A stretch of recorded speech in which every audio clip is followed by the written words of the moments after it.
एक इनके बाद आप कहेंगे। सबसे पहले तो आपको बहुत मुबारक हो, आप चेयरमैन बनने वाले पाकिस्तान तरीके साहब के। आपने खान साहब की गिरफ्तारी के बाद वीडियो बयान भी जारी किया, बयान जारी करके आप एहतजाजी मुजाहरे करें, लेकिन कोई बाहर नहीं निकला। इसकी वजूहत क्या है? क्या खान साहब ही? मैं कर देता हूँ। पहली बात तो ये है, तहरीक इंसाफ के चेयरमैन इमरान खान थे, इमरान खान हैं और इमरान खान रहेंगे। क्यों? इमरान खान बानी चेयरमैन है, इमरान खान ने यह पौधा लगाया है, ठीक।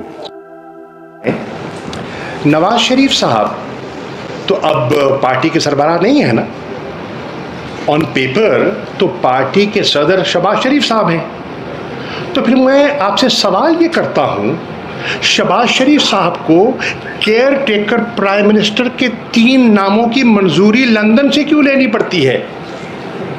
सवाल ये है, इमरान खान तो है ना चेयरमैन, और जिस फैसले के तहत उनको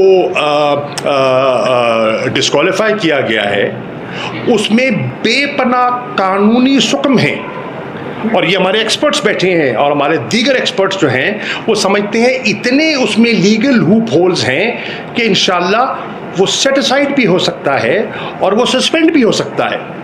तो इंशाल्लाह वो चेयरमैन रहेंगे, नंबर 1।